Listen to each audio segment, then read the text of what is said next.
मध्यावधि चुनाव की घोषणा करके चिराग पासवान किधर गायब हो गए। वो भविष्यवाणी किए थे कि मध्यावधि चुनाव होगी बिहार में, मगर उसके बाद वह कहाँ चले जाते हैं। ऐसे कई आरोप हैं जदयू के नेताओं के, हम उस पर बात करेंगे। उससे पहले बता दें कि कोरोना महामारी की संख्या जिस प्रकार से कोरोना महामारी से ग्रसित संख्याएं जिस प्रकार से देश में बढ़ रही है और बिहार में भी बढ़ रही है, वह एक चिंता का विषय है। लोग सतर्कता का अपील कर रहे हैं, सरकार हो या फिर जो भी मेडिकल कैंप लगा करके जो सूचनाएं दे रहे हैं, उनका कहना है कि कोरोना महामारी की संख्याएं फिर से दुगनी गति से बढ़ रही है। यह वही समय है जिस वक्त इसी साल पहली बार लॉकडाउन की जनता कर्फ्यू करके नाम से जो लॉकडाउन आया था वो उस पर बातें हुई थी। अभी बात कर रहे हैं हम, आज तारीख है 20 मार्च 2021 अंग्रेजी तिथि के अनुसार है। आज आरएसएस में भी एक बड़ा बदलाव देखने के लिए मिला है। राम माधव जो भारतीय जनता पार्टी में संघ के द्वारा काम करने के लिए भेजे गए थे, उससे पहले और भी कई लोगों को भेजा गया था संघ से, वो सभी लोगों को बीजेपी में बुलाया जाता है और वो बड़े स्वेच्छा से बीजेपी में आ जाते हैं। आरएसएस के कार्यकारिणी के अब सदस्य होंगे, उसमें अखिल भारतीय जो कार्यकारिणी बनाई जाती है उसमें तमाम प्रकार के जो अखिल भारतीय टोली हैं, अब उसमें राम माधव आएंगे क्योंकि इससे पहले बीजेपी में महासचिव की जिम्मेदारी पर थे। और ऐसे कई रामलला हों या फिर अरुण कुमार, ऐसे और भी नाम हैं जो संघ से बीजेपी में आते रहे हैं और आए हैं, सुनील अम्बेडकर हो, और भी कई नाम हैं। उससे पहले बता दें कि आरएसएस में एक बहुत बड़ा बदलाव हुआ है। सरकारवाह यानी संघ प्रमुख के बाद जो दायित्व होता है पद और जो संघ में दायित्व कहा जाता है, वह हैं अभी दत्तात्रेय हसबोले का नाम आ रहा है, जिन्होंने अखिल भारतीय विद्यार्थी परिषद संघ, ऐसे कई संघ के विंग के जुड़े हुए छात्र नेता के रूप में भी काम किए थे, संगठन मंत्री भी बने थे, 1975 के दौर में जेल भी गए थे, मगर अब वह संघ के सरकारवाह की भूमिका में होंगे। इससे पहले भैया जी जोशी थे और जो उत्तर पूर्व क्षेत्र यानी कि बिहार और झारखंड को जो मिलाकर एक क्षेत्र बनाया गया था, इसके क्षेत्र प्रचारक रामदत्त चक्रधर जी थे, मगर आज से बदल जाएंगे। आज से रामनवमी प्रसाद क्षेत्र प्रचारक रहेंगे और सह क्षेत्र प्रचारक के रूप में उत्तर बिहार प्रांत के प्रचारक राम कुमार जी सह क्षेत्र प्रचारक रहेंगे और दक्षिण बिहार प्रांत में तो प्रांत प्रचारक राणा प्रताप जी हैं और झारखंड के प्रांत प्रचारक रविशंकर जी हैं। और जो बदलाव हुआ है, बिहार के क्षेत्र प्रचारक रामनवमी प्रसाद होंगे और जो रामदत्त जी जो क्षेत्र प्रचारक थे वह सह सरकारवाह की टोली में चले गए हैं। तो हम अभी बिहार की राजनीति पर आना चाहते थे, मगर बिहार से जुड़ी हुई यह भी एक बड़ी खबर थी। संघ में बड़ा बदलाव हुआ है। इन नामों की चर्चाएं हमने इसलिए किया क्योंकि ये वो लोग होते हैं संघ में जो प्रचारक होते हैं और प्रचारक जीवन में पारिवारिक जीवन ये लोग नहीं जीते हैं पूरी तरह से। संघ का कहना है कि ये लोग देश के लिए जीते हैं और देश के कामों में लगे हुए रहते हैं संघ के जरिए, तभी इतना बड़ा परिवर्तन होता है। संघ के प्रचारकों की भूमिका लोग नहीं जानते। जिला स्तर पर संघ के प्रचारक होते हैं, खंड स्तर पर विस्तारक होते हैं, महानगर प्रचारक, ऐसे कई खंड स्तर पर विस्तारक, प्रचारक, नगर प्रचारक, तमाम तरह के हजारों प्रचारक देश में संघ के घूमते रहते हैं, जो बहुत सी गतिविधियां इस देश की तय करते हैं, मगर उनका नाम नहीं हो पाता। मगर ये कुछ नाम हैं जो उस स्तर तक संघ को संचालन में गति प्रदान करते हैं। इसलिए यह खबर काफ़ी बनती है कि बिहार में संघ के प्रचारकों को अब एक तरह से कह सकते हैं कि प्रमोशन दिया गया। रामदत्त जी को जिस प्रकार से सह सरकारवाह बनाया गया, मगर दत्तात्रेय हर्षबोले जो अगले संघ प्रमुख हो सकते हैं, इसमें वो 10 सालों से सह सरकारवाह के दायित्व में थे। अभी वो ऐसे 6 लोग हैं, पहले भी 6 लोग थे, मगर रामदत्त जी उसमें चले गए हैं। बिहार के बिहार झारखंड में 3 प्रांत हैं, उत्तर बिहार, दक्षिण बिहार और झारखंड, इसके मिलाकर 3 प्रांत प्रचारक हैं। उसके बाद इन सभी का एक क्षेत्र बनाकर होता है, उसके क्षेत्र प्रचारक अब रामनवमी प्रसाद हैं। तो हम अब आना चाहेंगे बिहार की राजनीति पर। वैसे ये खबरें बहुत ज़रूरी था, इसलिए हमने सोचा बताया जाए। चिराग पासवान आखिर गायब किधर हो जाते हैं, बार बार वह कहाँ गायब हो जाते हैं। मध्यावधि चुनाव की भविष्यवाणी की थी चिराग पासवान ने, आखिर गायब कहाँ हो गए। ऐसे कई सवाल हैं जो चिराग पासवान की राजनीतिक अस्तित्व को लेकर बातें बिहार में होती रहती है। जदयू के नेता ही नहीं, बीजेपी के भी नेता इस पर बात करते हैं कि चिराग पासवान किधर गायब हो जाते हैं।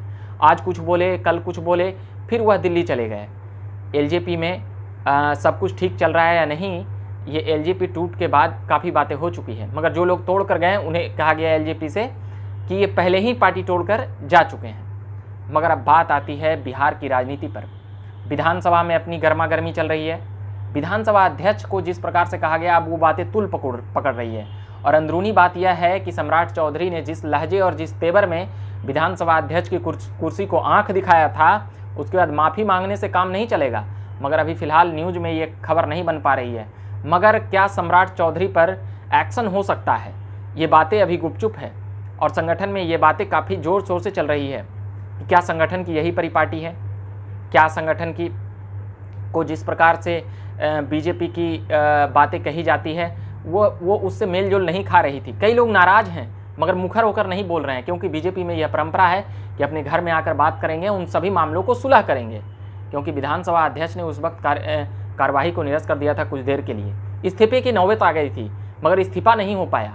मगर अब क्या होगा, क्या मंत्री जी का इस्तीफा हो सकता है भविष्य में, या मंत्री जी को वापस बुलाया जाएगा? ये सभी बातें बहुत दूर तक की है, मगर फैसला होगा ऐसा कुछ लग रहा है। क्यों अभी बातें मुखर होकर सामने नहीं आई है, इसे नहीं आई है कि बीजेपी एक कलह नहीं करना चाहती है और उसका जो भी डिसीजन होगा वह सर्वमान्य माना जाएगा। सम्राट चौधरी ने जिस प्रकार से विधानसभा अध्यक्ष को एक प्रकार से कह सकते हैं जिस लहजे में बात की थी, वह कहीं ना कहीं बीजेपी के लिए एक चिंता का विषय था। तभी उनसे माफ़ी मंगवाया गया और इन बातों को तेजस्वी भी उठा चुके हैं। इससे पहले बता दें कि बिहार में अभ्यर्थियों और छात्रों के मुद्दे को लेकर, पेपर लीक और एग्जामिनेशन में धांधली को लेकर CPI-ML के विधायक का नाम आ रहा था कि वह धरना प्रदर्शन और आंदोलन करेंगे, मगर अब तेजस्वी यादव कर रहे हैं। तेजस्वी यादव 23 मार्च को आंदोलन प्रदर्शन करेंगे। अब देखने वाली बात यह है कि उस दिन क्या होता है। उससे पहले बता दें कि 21 तारीख को कल बिहार पुलिस का एग्जामिनेशन है। अब देखते हैं कि कल क्या होता है, पेपर लीक की खबरें आती है या फिर और भी क्या धांधली की बातें आती है। हम उन तमाम खबरों को कवर करते रहेंगे। मगर फिलहाल बता देना चाहते हैं कि बिहार की राजनीति पर भी हम अभी ये सेगमेंट शुरू किए हैं कि प्रत्येक दिन हम सुनाने का प्रयास करेंगे बिहार की राजनीतिक गतिविधियों पर कि क्या क्या हुआ।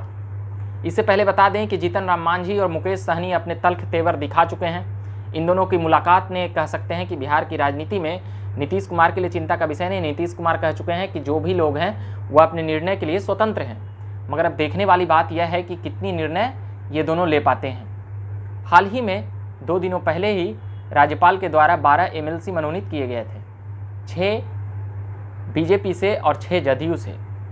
उसके बाद से नाराज़गी चल रही थी मांझी की कि जिस प्रकार से मांझी ने कहे थे, मांझी जी पूर्व मुख्यमंत्री रहे हैं जीतन राम मांझी, वह कहे थे कि हम लोगों से राय मशविरा नहीं लिया गया। मुकेश सहनी भी इन बातों को लेकर नाराज़ हैं। मगर क्या इन दोनों के अलग अलग नाराज़ होने से फ़र्क पड़ेगा? मगर अगर साथ होकर नाराज़ हो जाते हैं तो 117 और 125 की जो सीटों की संख्या है उस पर एक बहुत बड़ा सेंधमारी हो सकता है। अगर कोई एक पार्टी छोड़कर जाते हैं तो कोई बड़ा नुकसान नहीं होगा, मगर अगर दोनों पार्टी छोड़कर जाते हैं तो फिर सरकार अल्पमत में होगी, तो नीतीश कुमार के लिए परेशानी हो सकती है। मगर नीतीश कुमार जानते हैं कि विधायकों का जुगाड़ कैसे किया जाता है और विधायक को कैसे जुगाड़ करना है। इन 15 सालों में उन्होंने भरसक किया है। वैसे उनके लिए चिंता का विषय नहीं है जब तक बीजेपी का हाथ उनके सर पर है। इसीलिए तो कहा जाता है कि नीतीश कुमार 43 सीटें लाकर भी बिहार में तीसरी पार्टी होकर भी, मतलब संख्या के आधार पर तीसरी पार्टी होकर भी बिहार के मुख्यमंत्री हैं और अपनी राजनीतिक रसूख और ताकत बार बार वह दिखलाते रहते हैं कि हम सीटें जीते न जीते, हम मुख्यमंत्री का शपथ लेते रहेंगे। सत्ता पक्ष और विपक्ष यहाँ की जनता नहीं तय करती है, नीतीश कुमार तय करते हैं जनाब।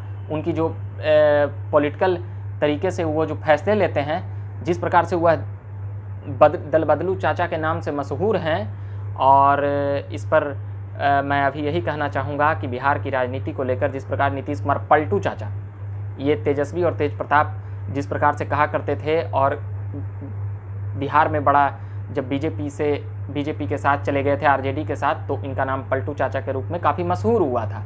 तो इन तमाम खबरों और मुद्दों के साथ आते रहेंगे। मगर क्या चिराग पासवान मध्यावधि चुनाव की घोषणा किए थे जनाब, वो बिहार में क्यों नहीं है? लोकसभा का सदन चलते रहता है इसलिए दिल्ली जाना पड़ता है, मगर बिहार की राजनीति से उनका दूर होना कहीं ना कहीं, जो लोक जनशक्ति पार्टी एक दावा करती है कि हम बिहार में ऐसी सरकार देंगे, वो ऐसी सरकार देंगे, इतनी सीटें जीत जाएंगे, उतनी सीटें जीत जाएंगे, पहले बिहार में उनके प्रमुख का रहना जरूरी है। अगर बिहार में राजनीति कर रहे हैं, क्या वह दिल्ली की राजनीति करना चाहते हैं? क्योंकि 6 लोकसभा है, उनको मंत्री नहीं बनाया गया। रामविलास पासवान के गुजरने के बाद उनकी पार्टी से एक भी मंत्री नहीं है। अगर मंत्रिमंडल विस्तार होता है तो उस पर चिराग की नज़र होगी, मगर नीतीश कुमार ने जिस प्रकार से चिराग पासवान की पार्टी के ऊपर कई प्रकार से उनकी संगठनिक हमले किए, वह कहीं ना कहीं बतलाता है कि नीतीश कुमार काफ़ी नाराज़ हैं।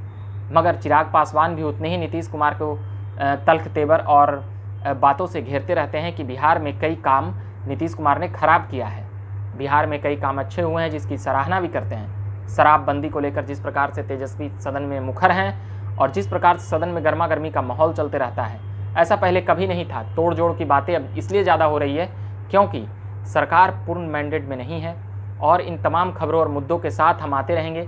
फिलहाल यही कहेंगे, संघ के बदलाव की खबरें हम बता चुके हैं। कोरोना महामारी जो बढ़ रही है वह एक चिंता का विषय है। मगर इससे पहले नितिन गडकरी 2 दिनों पहले सदन में कहे थे कि प्रत्येक गाड़ियों में जीपीएस लगाया जाएगा, जीपीएस सिस्टम। नितिन गडकरी ने जीपीएस सिस्टम की बात की थी।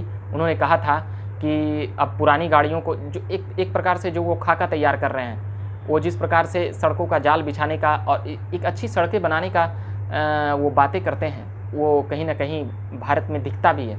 मगर वो परिवहन के रूप में जो वायु प्रदूषण जो हो रहा है, पुरानी गाड़ियों को किस प्रकार से रिन्यू किया जाए और उनको कबाड़ खाने में भेजकर 5% दे करके उन्हें नया किया जाए, ऐसे कई तरह के नियमावली नितिन गडकरी के द्वारा और उनके मंत्रालय के द्वारा बताया जाता है और किया जाता है। उनका कहना है कि पुरानी गाड़ी अगर 15 साल से पुरानी हो चुकी है तो अगर उसकी जांच होगी, फिर अगर वो लाइसेंस देते हैं तभी वो रोड पे चलने के लायक है, वरना उन्हें 5% नई गाड़ियों पर छूट दी जाएगी।